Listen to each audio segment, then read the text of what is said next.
اور پدیاں سب ہم سیر پہ جاتے ہیں تو سارے اتر کے زمین پہ پھر رہے ہوتے ہیں, ہمیں تو کچھ دکھائی نہیں دیتا وہاں. ہر ایک کو پتہ ہے کہ میرا رزق کہاں ہے, اس کا رکھا ہوا ہے. آخر زندہ ہیں, پرورش پا رہے ہیں, نشو و نما پا رہے ہیں, کہاں سے بنتا ہے وہ رزق کچھ سمجھ نہیں آتی. وہ جو لکڑہارا ہے وہ کٹ کٹ کٹ کٹ کرتا ہے درختوں پر, ایسے درختوں پر جو قریباً مر چکے ہیں, ان کے اندر وہ ٹک ٹک کر رہا ہے کیونکہ اس کو یہ پتا ہے کہ اس کے اندر میرا رزق ہے. اور وہ کیڑے جو اس کھائی ہوئی لکڑی کے اندر پلتے ہیں وہ ٹک ٹک سے گھبرا کے باہر نکلتے ہیں تو وہ ایک دم ان کو دبوچ لیتا ہے. اب اس لکڑہارے کو یہ کس نے سکھایا ہے؟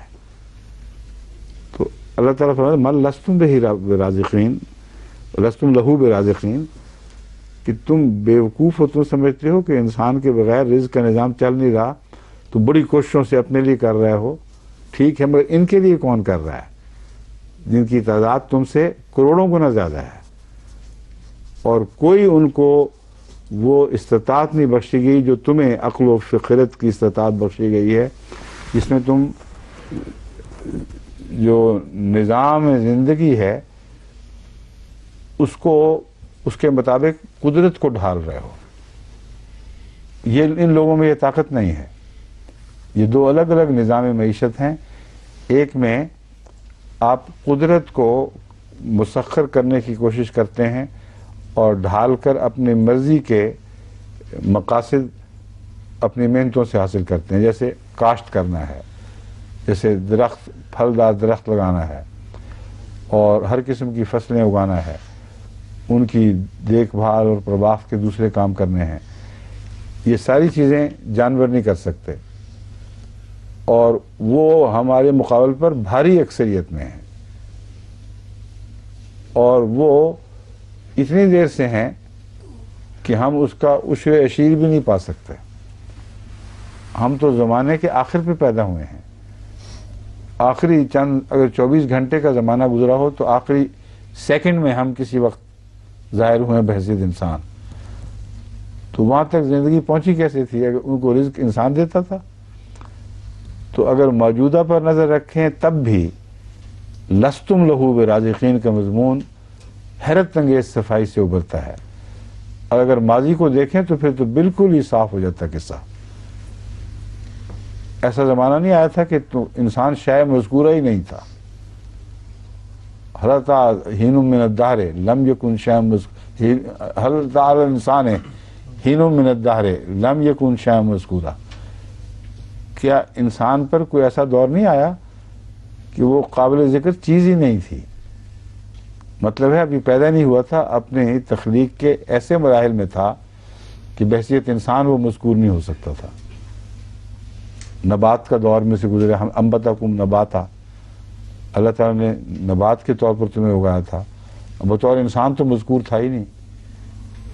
ایسے تمام ادوار میں جو ہماری زندگی کے انسانی زندگی کے مکمل دور کے مقابل پر اس سے بھی زیادہ لمبے ہیں, جیسے 24 گھنٹے میں ایک سیکنڈ کے ایک حصے کے مقابل پر باقی 23 گھنٹے اور 49 منٹ اور 59 منٹ اور 59 سیکنڈز کا جو دور ہے وہ نسبت اس سے بھی کم ہمیں یہاں نسبت حاصل ہے. تو رزق کا نظام بھی ایک حیرت انگیز چیز ہے, اس کی طرف متوجہ فرمایا گیا ہے. اب اس کو پوری سائنس بنا دیا گیا ہے, اس کو ایکو سسٹم کہتے ہیں, کہ حیرت انگیز نظام ہے جس میں جو معدنیات بھی ایک اثر اس میں شامل ہیں, اس میں ایک کردار دکھا رہی ہیں, پانی, خاک, آب, سب کچھ, ہوا وغیرہ, اور اس کے علاوہ جانور یہ ایک دوسرے کے رزق میں مددگار ہیں. اور اس توازن کو جہاں بھی بگاڑیں گے وہاں کسی نہ کسی اسپیشیز کے لیے بھوکے مرنے کے احتمالات پیدا ہو جائیں گے, کیونکہ یہ توازن ہے جس پر یہ سب نظام قائم ہے. جو ویسٹ پروڈکٹ ہے ایک جانور کی, وہ دوسرے کے لیے ایک نعمت اور ایک غذا ہے. انسان کی ویسٹ پروڈکٹ اس کے سبزیوں کے لیے، اس کی سبزیوں کے لیے، اس کے پھلوں کے لیے ایک غذا بن جاتی ہے. تو نتھنگ از ویسٹ. یہ ہے رزق کا نظام جو اللہ تعالیٰ نے پیدا فرمایا. ایک ایک ذرہ ریسائیکل ہو رہا ہے، اور وہ جو خطرہ پیدا ہو رہا ہے کہ فضا کی آلودگی ہو جائے گی، وہ خدا کے نظام میں نہیں ہے. اب یہ بھی ایک حیرت انگیز بات ہے. انسان کا جو پیدا کردہ نظام رزق ہے، یعنی اپنے لیے جو کمانے کی کوشش کرتا ہے، اس کا بڑا انحصار انڈسٹری پہ ہے، اور اس کا ویسٹ پروڈکٹ سنبھالنا ایک عذاب بن گیا ہے. ناممکن ہو گیا انسان کے لیے کہ اس کے ویسٹ پروڈکٹ کو اس طرح کہیں دفنا دے کہ وہ فضا کی آلودگی کا موجب نہ بنے، لیکن بن رہا ہے. تو خدا کا رزق کا نظام ایسا ہے جو ہر قسم کے ایسے خطرے سے کلیتاً پاک ہے. 1 ارب سال سے جاری ہے، اور آج تک آلودگی نہیں ہوئی. اور انسان نے پچھلے 100-200 سال میں جو کچھ کارستانیاں کی ہیں، ساری فضا آلودہ کر دی ہے. تو اگر انسان کھلاتا ہے ان جانوروں کو بھی، تو جتنے کارخانے چاہیے تھے وہ تو زمین اور آسمان زہر سے بھر جاتے، زندہ رہنا ویسے ہی ناممکن ہو جاتا. تو جہاں خدا تعالیٰ سوال اٹھاتا ہے ایسے ہلکے ہلکے، ان پر ٹھہر جانا چاہیے، پاز کرنا چاہیے. جیسے خوبصورت مناظر کو تیزی سے گزرتے ہوئے نہیں آپ دیکھ سکتے، کئی موڑوں پر ٹھہرنا پڑتا ہے، وہاں دیکھنا پڑتا ہے. تو یہ بھی ایسی ہی ایک آیت ہے، وَجَعَلْنَا لَكُمْ فِيهَا مَعَائِشَ. اس زمین میں ہم نے تمہارے لیے معیشت کے بہت سے سامان پیدا کیے، اور ان کے لیے بھی، اس کے لیے بھی جس کا لَسْتُمْ لَهُ بِرَازِقِينَ، تم اس کو رزق دینے والے نہیں ہو. یہ اس لیے فرمایا گیا ہے کہ اپنے آپ کو بھی دراصل تم نہیں دے رہے. اگر ہم اس کے سامان نہ کریں یا کسی وقت کچھ ہاتھ کھینچنے کی کوشش کریں یا کھینچنے کا فیصلہ کریں، تو تم اپنے رزق پر بھی قادر نہیں ہو. وَإِن مِّن شَيْءٍ إِلَّا عِندَنَا خَزَائِنُهُ. اور اپنی تاریخ پر نظر ڈالو، تمہاری بڑھتی ہوئی ضرورتوں کو ہم نے ہمیشہ اس طرح پورا کیا ہے کہ وہ خزانے موجود تھے جو تمہیں دکھائی نہیں دیتے تھے. جب ضرورت بڑھی خزائن تھے، مگر ہم نے قدر معلوم کے مطابق انہیں اتارا. وَمَا نُنَزِّلُ، ہم ہرگز ان کو نہیں اتارتے الا بقدر معلوم، مگر ایک معین اندازے اور ضرورت کے مطابق. اتنا ہی دیتے ہیں تمہیں جتنا ہم سمجھتے ہیں کہ اب تم سنبھال سکتے ہو. وَأَرْسَلْنَا الرِّيَاحَ لَوَاقِحَ، اور ہم نے لدی ہوئی ہواؤں کو بھیجا. فَأَنزَلْنَا مِنَ السَّمَاءِ مَاءً، اور اس سے ہم نے آسمان سے پانی اتارا. فَأَسْقَيْنَاكُمُوهُ، اسقا کا جو لفظ ہے یہ تو عموماً گھاٹ پر جانوروں کو پانی پلانے کے لیے استعمال ہوتا ہے نا. کیوں جی؟ سقا. حضرت موسیٰ جب وہ پانی پلانے لگے تھے تو کیا لفظ استعمال ہوئے وہاں؟ یہی تھا سقا، یا کوئی اور لفظ تھا؟ لیکن وہ جب انہوں نے پانی پلایا فسقا لہما، سقا، وہی سقا کا لفظ ہے نا. عام طور پر ڈکشنریوں میں لفظ سقا کے تابع مویشیوں کو ان کے گھاٹ پر پانی پلانے کے معنی بیان ہوئے ہیں. تو اسقیناکموہ، ہم نے تمہیں اس سے پانی پلایا، مراد یہ نہیں ہے کہ مویشیوں کی طرح ہانک کر، بلکہ ایک یہ معنی ہے کہ تمام بنی زندگی کوئی ہر قسم کے لیے پانی پلانے کے سامان فرمائے. وَمَا أَنْتُمْ لَهُ بِخَازِنِينَ، اور تم اے مخاطبین اسے جمع کرنے کی قدرت ہی نہیں رکھتے. یہی مضمون پہلے میں نے بیان کیا نا، اس کے اندر شامل ہے پہلی باتوں میں کہ جو رزق تم سمجھتے ہو تم کما رہے ہو، تم نہیں کما رہے. یہ اللہ دے رہا ہے تو تم کر رہے ہو، جو دیتا ہے اس کو بھی سنبھال نہیں سکتے اور اپنی ضرورت کے لیے جمع نہیں کر سکتے. اب پانی کو انسان جمع کرتا ہے بظاہر، لیکن اگر پانی برسنا بند ہو جائے تو پھر کبھی کوئی انسان جمع نہیں بڑی سے بڑی دنیا کی طاقت بھی اپنی ضرورت کے لیے پانی جمع نہیں کر سکتی۔ چند دن خشکی آ جائے، خشک سالی ہو، یا خشک سالی تو خیر لمبا دور ہے، چند دن بھی بارش نہ برسے تو یہ باتیں آنی شروع ہو جاتی ہیں اخباروں میں کہ اب پانی کا کیا بنے گا، وہ اتھارٹی کیا کرے گی، اور پہلے زمانوں میں کب ایسا ہوا تھا، پھر ہم نے کیا کیا تھا، سوائے اس کے کہ وہ لندن کی سے نکلنے والی بدروائیں انسانی گند بہتا ہے اس کو صاف سوف کر کے واپس دریائے ٹیمز میں ڈال دیں، ان کے پاس اور کوئی علاج نہیں۔ اور وہ جو گندگی ہے وہ ایسی ہے کہ یورپ کے ممالک میں شاید وہ کبھی بھی پاس نہ ہو سکے، مگر یہ بیچارے مجبور ہیں، مرتا کیا نہ کرتا، یہ حالت ہو جاتی ہے کہ پانی نہ برسے، اور کچھ دیر کے بعد وہ بھی سوکھ جاتا ہے، ٹیمز کا پانی بھی نیچے ہو جاتا ہے کہ کچھ نہیں کر سکتے۔ پھر سوچتے ہیں اب ہم کیا کریں، کہاں سے پانی لائیں، اور اللہ تعالیٰ فضل کر دیتا ہے، وہ بلا کو ٹال دیتا ہے۔ تو یہی بیان فرما رہا ہے تم تو اس کو جمع کرنے کی بھی طاقت نہیں رکھتے، کجا یہ کہ اس کو سمندروں سے اٹھاؤ اور پہاڑوں پہ برساؤ اور پھر جاری پانی کی صورت میں ایک صاف شفاف آلودگی سے پاک پانی کی صورت میں اسے حاصل کرو، تم تو اس کو جمع کرنے کی بھی استطاعت نہیں رکھتے۔ وَإِنَّا نَحْنُ نُحْيِي وَنُمِيتُ وَإِنَّا لَنَحْنُ نُحْيِي وَنُمِيتُ وَنَحْنُ الْوَارِثُونَ، اور یقیناً ہم ہی ہیں جو زندہ کرتے ہیں اور مارتے ہیں، یعنی زندگی اور موت کا نظام معیشت سے جو تعلق رکھتا ہے یہ سارا ہمارے قبضہ قدرت میں ہے۔ وَنَحْنُ الْوَارِثُونَ، پھر تم چند دن رہ کر جب گزر جاتے ہو تو یہ ہماری زمین ہمارے ہاتھ ہی میں آتی ہے، تو ہمارے پاس ہی پھر اس کا ورثہ چھوڑ جاتے ہوں کہ ہم اصل مالک ہیں۔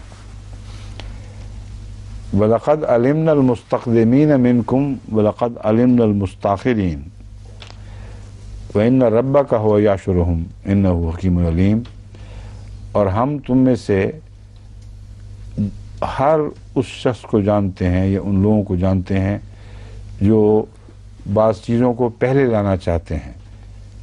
استقدمہ کا ایک ہے سبقت لے جانا ایک معنی، اور ایک معنی ہے کسی چیز کو پہلے لانے کی کوشش کرنا۔ وَلَقَدْ عَلِمْنَا الْمُسْتَأْخِرِينَ، اور ان کو بھی جو پیچھے رہ جانے والے ہیں یا ذرا ٹالنا چاہتے ہیں باتوں کو، ان سب کا حال ہم پر روشن ہے، ہم جانتے ہیں۔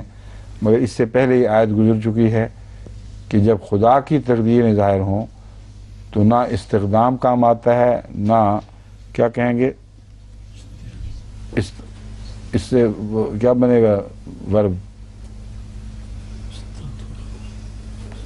مستاخرین، استخار ہوگا، استخار جی استخار ہوگا جی، نہ استقدام کام آ سکتا ہے نہ استخار کام آ سکتا ہے۔ نحن نوحی و نمید کے ساتھ یہ مضمون ہے، اس لیے میں نے یہ ترجمہ اس کا نمایاں کیا، ورنہ عام طور پر تو ترجمہ یہی ملے گا سبقت لے جانے والے، پیچھے رہ جانے والے، مگر اگر یہ ترجمہ کریں یہ جو ممکن ہے اس کا بھی کوئی تعلق نکل آئے گا تو پھر یہ آیت جو ہے اس سے بے تعلق دکھائی دینے لگتی ہے۔ وَإِنَّا نَحْنُ نُحْيِي وَنُمِيتُ وَنَحْنُ الْوَارِثُونَ، تمہاری زندگیوں اور موت کے اوپر بھی تمہیں ذرہ بھر اختیار نہیں ہے۔ یہ تقدیریں جو ہیں نہ ان کو تم پہلے لا سکتے ہو نہ بعد میں کر سکتے ہو۔ جب کسی کے ہاں خدا تعالیٰ زندگی دینے کا فیصلہ فرمائے گا، اولاد کا فیصلہ کرے گا، اس سے پہلے کھینچ کر کوئی لا نہیں سکتا، اور کسی کی زندگی کے معاملات میں دخل نہیں دے سکتا کہ اس کے نہ ہو، اور موت کے متعلق بھی انسان کا کوئی بس نہیں، کوئی اختیار نہیں ہے۔ چنانچہ ان ربک ہوا یاشرہم میں مستقدمین اور مستاخرین کا یہی معنی ہے جو زیادہ مطابقت رکھتا ہے۔ تم اپنی موت اور زندگی پر تو کچھ بھی اختیار نہیں رکھتے، یہ ٹال نہیں سکتے ان باتوں کو، نہ جلدی لا سکتے ہو۔ اللہ کا کام ہے، تمہارے رب کا کام ہے کہ پھر آخر تمہیں وہ اکٹھا کر دے یا اکٹھا کر دے گا۔ انہ حکیم علیم، وہ بہت حکمت والا اور بہت جاننے والا ہے۔ یہ جتنے نظام گزرے ہیں ان کا گہرا تعلق علم اور حکمت سے ہے. اس کے بغیر اتنا عظیم الشان نظام کائنات، بلکہ اس زمین کا نظام کہنا چاہیے، یہ بنانا اور اس کو مینٹین کرنا ممکن ہی نہیں ہے.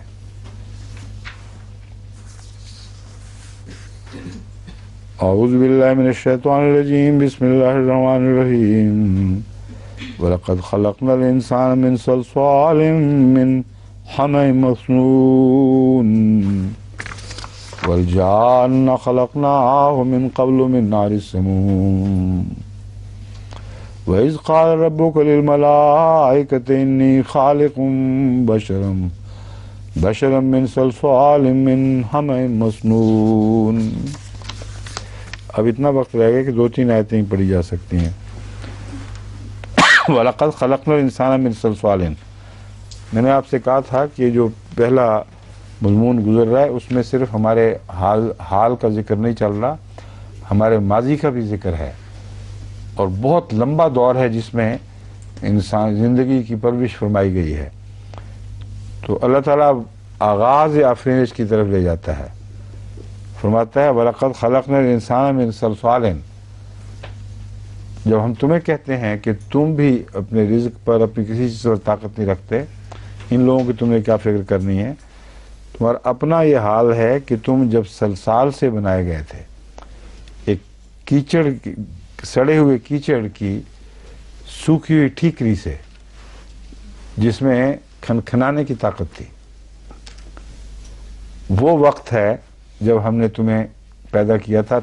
مقصود تھا انسان، لیکن پہلی حالت تمہاری آغاز میں یہ تھی، اس سے ترقی کر کے تم انسان بنے ہو. تو اس میں حکمت اور علم کی کتنی ضرورت ہوگی اب اندازہ کر لیں آپ، بلکہ اندازہ نہیں کر سکتے، ناممکن ہے. اب یہی وہ آیت ہے جس کے متعلق میں پہلے کئی دفعہ ذکر کر چکا ہوں، اور اب میری تحقیق جو ہے خدا کے فضل سے مکمل ان معنوں میں ہو چکی ہے کہ قطعی ثبوت سائنسدانوں کے مہیا ہو گئے ہیں جن سے پتہ چلتا ہے کہ زندگی لازماً خشک ٹھیکریوں کی سٹیج سے گزری ہے. ناممکن تھا کہ اس سٹیج سے گزرے بغیر انسانی زندگی کے کسی دور کا آغاز ہو سکتا. ابھی کل ہی کسی نے مجھے ایک مضمون نئے سائنسی رسالے میں چھپا ہوا بھیجا ہے، اس میں یہ لکھا ہوا ہے کہ پانی سے زندگی کے پیدا ہونے کا فالس تصور غلط ثابت ہو گیا ہے، اور انسان خشک ٹھیکری پر بنایا گیا ہے، یعنی زندگی کا آغاز وہاں کیا گیا ہے. یہ بالکل غلط اور عنوان ہے، بالکل جھوٹا عنوان ہے، کیونکہ وہ لوگ جو یہ کہتے ہیں وہ ہرگز یہ نہیں کہتے کہ پانی کا دخل کوئی نہیں. وہ یہ کہتے ہیں کہ پانی میں جو خدا تعالیٰ نے زندگی کا آغاز کیا تھا، یعنی ایسی کیمیکلز کے ذریعے جس سے انسانی جسم یعنی زندگی کا جسم بن سکتا ہے، وہاں اگر رہتا اسی طرح تو ازل سے ابد تک بھی رہتا تو اس میں ترقی نہیں ہو سکتی تھی. لازم تھا کہ اس پانی کو سمندر اچھال کر باہر پھینکے اور ایسی چٹان پر وہ کچھ عرصہ پڑا رہے جہاں سلیکا کے ساتھ مل کر اور مٹی کے ساتھ مل کر وہ کڑی دھوپ میں کیچڑ جو اس میں، چونکہ جس سمندر کی بات ہو رہی ہے قرآن کریم فرما رہا ہے ہمیں مسنون کہہ رہا ہے. یہ سائنسدان مانتے ہیں کہ وہاں ڈکے شروع ہو چکی تھی، فرمنٹیشن شروع ہو چکی تھی. تو ایسا پانی جو فرمنٹڈ تھا، جس میں زندگی کی نئی ضرورتوں کی کیمیا بہت ہلکی موجود تھی، لازم تھا کہ اس کو کنسنٹریٹ کیا جاتا، لازم تھا کہ اس کو خشک کیا جاتا ایسی جگہ پر جہاں سلیکا بھی ہوتا اور مٹی بھی ہوتی، کلے. اور جب وہ خشک ہو کر ٹھیکری بن جاتا تو اس کے اندر ایسی لیئرز پیدا ہو جانی تھیں جو سائنسدان دکھا چکے ہیں، ثابت کر چکے ہیں کہ ہوتی ہیں، کہ اس کے اوپر باریک ایک مالیکول کے برابر باریک پتلی پتلی پپڑیاں بن جاتی ہیں، اور وہ جو ٹھیکری ہے وہ بے شمار پتلی پتلی پپڑیوں کی صورت میں وہ ایک دم نکھر جاتی ہے ایسی پپڑیوں میں. پھر اس کے دونوں طرف کیمیاوی عمل ہوتا ہے، اور وہ کیمیاوی عمل ضروری ہے زندگی کے آگے بڑھانے کے لیے، اس کے بغیر وہ ہو نہیں سکتا. اور دوسرا فائدہ اس کا یہ ہوتا ہے کہ ایک اتنی سی جگہ میں 1 ایکڑ سے بھی زیادہ سرفیس بن جاتی ہے، کیونکہ چھوٹی سی جو طے ہے اس کے اندر کی طے کے دونوں طرف کیمیاوی عمل ہو رہا ہے، اس کے نیچے جو پپڑی ہے اس کے دونوں طرف کیمیاوی عمل ہو رہا ہے. تو چھوٹی سی جگہ میں بے شمار جگہ کی ضرورت پوری ہو جاتی ہے. اس طریق پر کتنا گہرا علم و حکمت کا مضمون ہے، اور ٹیکنالوجی جو خدا نے اختیار فرمائی ہے. پھر سمندر اسے واپس لیتا ہے، اور اگر وہ واپس سمندر میں نہ جائے تو پھر وہیں بڑے خشک زندگی بن ہی نہیں سکتی تھی. تو بظاہر یہ لوگ ایسے عنوان لگاتے ہیں جو جان کے خدا کی ہستی کے خلاف تصور پیدا کرنے کے لیے، کہ تم لوگ تو کہتے ہو مذہبی لوگ پانی سے آغاز ہوا، سائنسدانوں نے یہ کہہ دیا ہے، ثابت ہو گیا ہے. سب جھوٹ ہے. سائنسدانوں نے یہ ثابت کیا جو میں آپ کو بتا رہا ہوں، کہ پانی ہی سے آغاز ہوا، مگر درمیان میں سلسال حمأ مسنون کی ضرورت تھی. اور قرآن یہی کہہ رہا ہے، 100% یہی فرما رہا ہے. تو فرماتا ہے وَلَقَدْ خَلَقْنَا الْإِنسَانَ مِنْ صَلْصَالٍ مِنْ حَمَإٍ مَسْنُونٍ. اب ثابت ہوا کہ خدا ایوولوشن کو قطعی طور پر ثابت فرما رہا ہے. وہ صورت جو پیدا ہوئی تھی 1 ارب سال یا اس سے بھی زائد پہلے، وہ انسان بنانے کی تھی. اس لیے اگر اب جمبو جیٹ بنا رہے ہوں اور کوئی شخص چھوٹا سا نٹ بولٹ پہ کام کر رہا ہو، تو اسے آپ پوچھیں گے تو یہ نہیں کہا کہ میں نٹ بولٹ، یہ کہہ سکتا ہے میں جمبو جیٹ بنا رہا ہوں. اس کی ہر سیٹ، اس کا ہر کل پرزا، اس کے پر، اس کی اندر کی مشینری، وہ الگ الگ جب بن رہی ہے تو بظاہر ایک پرزا بن رہا ہے، لیکن پوچھیں تو کیا ہو رہا ہے؟ یہ جمبو جیٹ کا کہا، اس میں ہر چیز جمبو جیٹ ہی بن رہا ہے. تو اللہ تعالیٰ نے اس طرح انسان کا ذکر فرمایا ہے کہ ہم نے پیدا تمہیں کرنا تھا، تمہاری پیدائش غرض تھی اور آغاز تمہارا اس طرح ہوا تھا. اس لیے یہ غلط ہے کہ جانوروں سے انسان پیدا ہوا ہے. انسان کی وجہ سے جانور پیدا ہوئے ہیں. انسان محسن ہے جانوروں کا، کیونکہ انسان کی پچھلی چھوڑی ہوئی ادنا حالتیں ہیں جن کو ہم جانور کہہ دیتے ہیں، ورنہ مقصود انسان کو پیدا کرنا تھا. ہو گیا وقت؟ وقت ختم ہو گیا. باقی پھر کل انشاءاللہ. کل نہیں اگلے. ٹھیک ہے جی. افریقہ سے آغاز ہوا تو انسانی ہما کا لفظ اس کی تائید. یہ جو آغاز ہے اس کے مطلب سائنسدانوں کو خیال ہے کہ آسٹریلیا میں کہیں وہ راکس ہیں، آسٹریلیائی سمندر میں، جہاں یہ اچھالا گیا تھا، کیونکہ بعض راکس کا انہوں نے انداز بتایا ہے کہ وہاں اس قسم کے ماحول ملتا ہے. اگر پانی اچھالا جائے تو وہاں سلیکون بھی ہے، کلے بھی ہے، وہ اپنے اندر سمیٹ لیتی ہے. اتنی دور رہتی ہے کہ عام طوفان میں ہر روز چھینٹا نہ پڑے اس پر، اور پھر جب بہت بڑی لہر اٹھے تو ریکلیم کر لے اس کو. میں رنگ کالا تھا. رنگ کالا افریقہ آدمیوں کا کارن، یا ہما کا لفظ ریسزم کا کوئی ذکر نہیں یہاں. جب بھی وہ ڈکے ہو تو سیاہی آ جاتی ہے. اب کیچڑ جو تازہ بنا ہوا ہے اس میں خاکی رنگ ہوتا ہے، جب وہ بس جائے اور بدبو پیدا ہو جائے کالا ہو جاتا ہے. کبھی دیکھا نہیں آپ نے گلا سڑا کیچڑ؟ تو سائنسدان یہ کہتے ہیں کہ وہ سمندر کے اندر جو کیمیاوی تبدیلیاں آغاز میں ہوئی ہیں ان میں فرمنٹیشن ہوئی ہے پہلے، اور فرمنٹیشن نام ہی ڈکے کا ہے. فرمنٹیشن ہائیڈرولسس سے تعلق رکھتی ہے، مگر دوسری ڈکے اور چیزوں سے تعلق رکھتی ہے. پہلی ڈکے جو ہوئی ہے وہ کالی تب بنی جب سمندر کا کھلا پانی کہیں باہر آ گیا اور پھر اس پر کیمیاوی عمل ہوتے رہے اور اس کے اندر نئی تبدیلیاں پیدا ہوئیں. ڈکے بھی ہوتا رہا، خشک بھی ہوتا رہا. یہاں تک کہ کالے رنگ کا کیچڑ بن گیا دھوپ کے اثر سے اور فضائی ریڈیائی اثرات کی وجہ سے. جب وہ کیچڑ بن گیا تو پھر وہاں اس کو کچھ دیر تک خدا نے رکھا تاکہ وہ ٹھیکریاں بن جائے. اور ٹھیکریاں اس طرح بنا کہ اچانک اس کے اندر تہ بتہ مالیکول جتنی موٹائی کی سطحیں بن گئیں.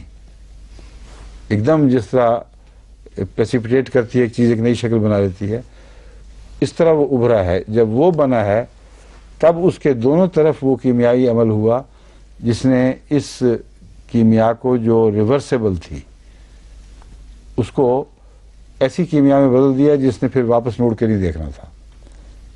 جو سمندر میں جاتی تو لازماً آگے ترقی کرتی, مگر خشکی میں رہتے ہوئے وہ ناممکن تھا.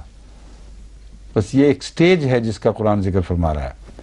بعض جگہ کہتا ہے پانی سے پیدا فرمایا, بعض جگہ کہتا ہے خشک مٹی سے پیدا کیا, بعض جگہ کہتا ہے گیلی مٹی سے پیدا کیا. تو میں نے یہ باقاعدہ غور کر کے سائنسی حوالوں کے ساتھ اسے ترتیب دیا ہے کہ خدا تعالیٰ زندگی کی پیدائش کی مختلف سٹیجز بیان فرما رہا ہے. ان کے بعد پھر نباتات کی سٹیج آتی ہے, اور جب نباتات کی سٹیج ہے تو مکمل خاموشی ہے. ابھی حیوانات نہیں پیدا ہوئے, اور یہی ہوا زندگی کا پہلے زندگی نباتات کی صورت میں اگی تھی اور تمام زمین ڈھانپی گئی تھی ابتدائی قسم کی نباتات سے, اور نہ کوئی کیڑا نہ مکوڑا نہ کوئی پھرنے والا جانور.